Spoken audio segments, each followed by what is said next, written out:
બનાસકાંઠા જિલ્લામાંથી વિભાજિત થઈને વાવ થરાદ ગુજરાતનો 34મો જિલ્લો સત્તાવાર રીતે અસ્તિત્વમાં આવશે।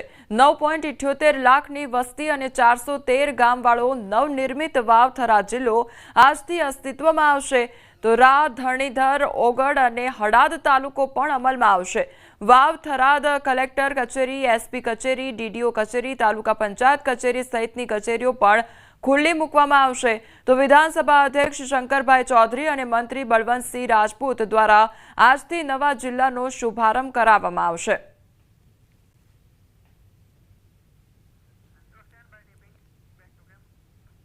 राज्य सरकार द्वारा नवा 17 तालुकानी जाहेरात करवामां आवी छे, जेमां खेड़ा जिल्लामां वाघवेल तालुकानो पण समावेश थाय छे। आ नवा तालुकामां कपड़बंज और कठलाल तालुकाना 37 जेटला गामोनो समावेश करवामां आव्यो छे।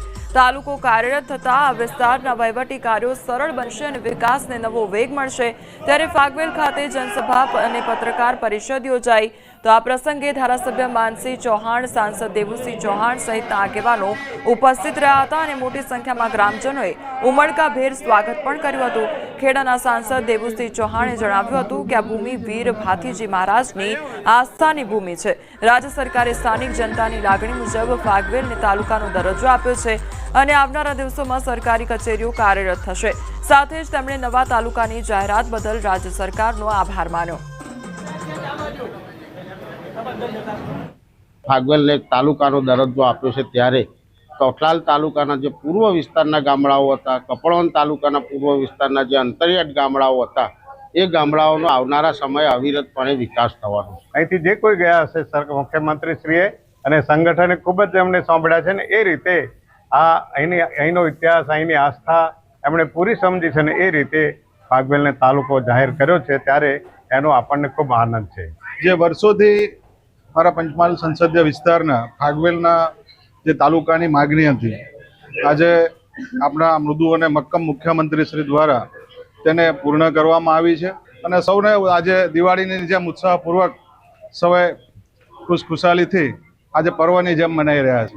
આ પ્રસંગે હું આપના મુખ્યમંત્રીશ્રી અને યશસ્વી પ્રધાનમંત્રી શ્રી નરેન્દ્રભાઈ મોદી સાહેબનો ખૂબ ખૂબ આભાર માનું છું। આપણે જાણીએ છીએ કે કઠલાલ તાલુક અને કપડવંજ તાલુકાના કેટલાક ગામો સાથે મળીને જ્યારે હવે ફાગવેલમાં સમાવેશ થવાના છે ત્યારે જે ઇન્ફ્રાસ્ટ્રક્ચર, જે માળખાકીય સગવડો એ આ તાલુકા માટે નવીન તાલુકા પંચાયતનું મકાન હોય, મામલતદાર ઓફિસ હોય, નવીન પોલીસ સ્ટેશન હોય અથવા તો ન્યાયાલયની પણ તાલુકા કક્ષાએ સગવડો ઊભી કરવાની હોય, આ બધી જ થશે। સરકારી વ્યવસ્થાઓ થશે। આજે દશેરાનો મહાપર્વ, અસત્ય પર સત્યની વિજયનો દિવસ, ત્યારે ગૃહ રાજ્યમંત્રી હર્ષ સંઘવીએ પણ શસ્ત્ર પૂજન કર્યું। શસ્ત્ર પૂજન કરવામાં આવતું હોય આજે સુરત શહેર પોલીસ દ્વારા આયોજિત શસ્ત્ર પૂજનના આ પૂજામાં ભાગ લીધો અને આપણે જોયું કે વર્ષો જૂના શસ્ત્રથી લઈને આજના જમાનાના એટલે કે નવા લેટેસ્ટ ટેકનોલોજીના તમામ સાધનો જોડે સહજ એ ગુજરાત પોલીસના તમામ શસ્ત્રો અહીંયા નજરે પડે, ચાહે આર્મ્સ, વેપન્સ હોય કે પછી આજના જમાનાની ટેકનોલોજીને પહોંચી વળવાના ઇન્સ્ટ્રુમેન્ટ્સ હોય કે પછી ડ્રોન જોડે શહેરના સર્વેલન્સની વાત હોય, આ તમામ પોલીસ માટે રાજ્યના નાગરિકોની સુરક્ષા માટેના શસ્ત્રો છે અને એ શસ્ત્રોનું આજે પૂજન કરવામાં અહીંયા આવ્યું। દાદાનું બુલડોઝર ચાલી રહ્યું છે, એ બાબતે કઈ રીતે શું કહેશો? અસામાજિક તત્વો પર કઈ રીતે દાદાનું બુલડોઝર ફરી ગોધરામાં ડાયરેક્ટ બુલડોઝર ચલાવવું કઈ રીતે યોગ્ય? આ સૌ દંગાઈઓ ઉપર આજે ગોધરાના નાગરિકો માટે સુરક્ષિત રાખેલી જગ્યાઓ જેમના હિતમાં ભવિષ્યમાં સામાજિક પ્રોજેક્ટો માટે હિતમાં રાખેલી હતી એવી જગ્યાઓ ઉપર આ લોકો દ્વારા જે બાંધકામ કરવામાં આવ્યું છે, એક તરફ સરકારી જગ્યાઓમાં મકાન બનાવવા અને બીજી તરફ દંગાઓ કરવા, આ બેઉ એક સાથે નહીં ચલાવી લેવામાં આવે। કડકમાં કડક પગલાં ભર્યા છે અને હજી વધુ કડક પગલાં ભરવામાં આવશે। સરકારી જગ્યાઓ પર કોઈ બી પ્રકારના કબજાઓ અને સરકારી જગ્યા પર કબજા કરીને ફરી રાજ્યમાં અશાંતિ ફેલાવવી, રાજ્યના સામાન્ય નાગરિકો ઉપર કોઈ બી પ્રકારનું અડચણ ઊભું કરવું, આવા લોકોને શોધીને ગુજરાત પોલીસ કડક પગલાં ભરી રહી છે અને જો કોઈ આવી ભૂલ કરશે તો આનાથી બી વધુ કડક પગલાં ભરવામાં આવશે. 9 દિવસ સુધી નવરાત્રિ ચાલી, પોલીસે રાત દિવસ એક કરીને કામગીરી કરી છે. કેટલી ત્યાગની ભાવના છે પોલીસની, કઈ રીતે બલિદાન રહ્યું, 9 દિવસ સુધી રાત દિવસ કામગીરી કરી. આ વર્ષે ગુજરાતના લાખો નાગરિકોને મોડી રાત સુધી અને વહેલી સવાર સુધી માં અંબાની ભક્તિ કરવાનો અવસર પ્રાપ્ત થયો. મારા ગુજરાતના સૌ યુવાનો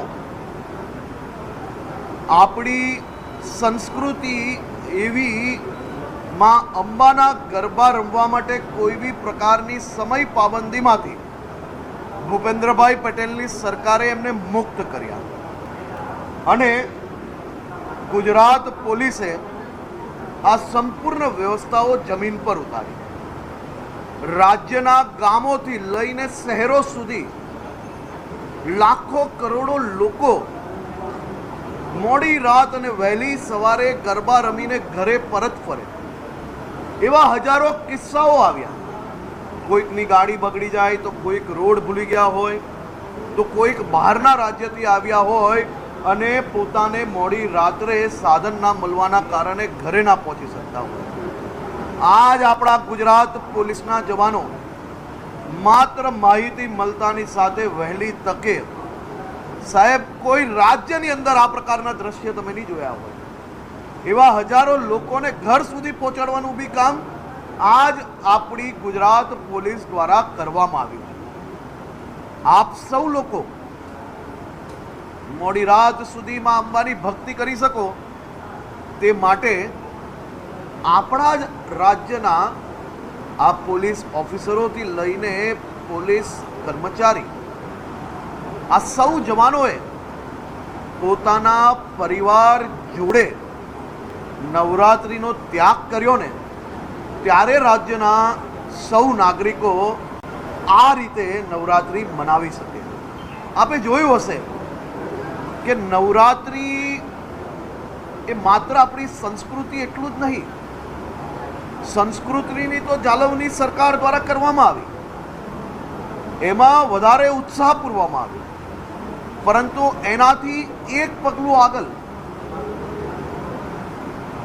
રાજ્યના લાખો લારીવાલા, દુકાનોવાલા, નાનું કામ કરીને ગુજરાન ચલાવતા નાગરિકોને પૂછો કે આ નવરાત્રિ એ એમના માટે દિવાળી કરતા ઓછી નથી રહી. સૌ દુકાનદારોને, વેપારીઓને ડબલ, ટ્રિપલ ને એનાથી બી વધારે વેપાર આ નવરાત્રિમાં મળ્યો છે.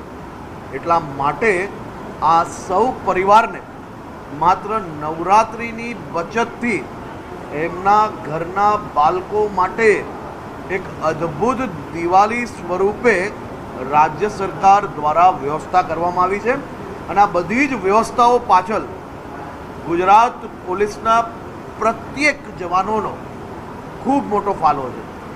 રાજ્યના નાગરિકોએ 100% જ્યાં તમને કોઈ બી પોલીસના જવાનો દેખાય તો સામે ચાલીને આભાર માનીને એમને અને એમના પરિવારજનોને જરૂરથી આભાર માનજો, જેથી એમનું મનોબળ મજબૂત થાય અને આનાથી બી મજબૂતાઈથી વધુ વ્યવસ્થાઓ જોડે આવનારા દિવસોમાં આપણા ધાર્મિક તહેવારોની ઉજવણી થાય.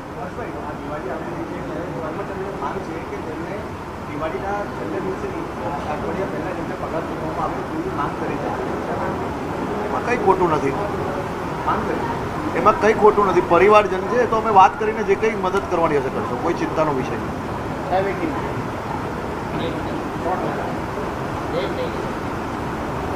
ક્યાં સંજય છે?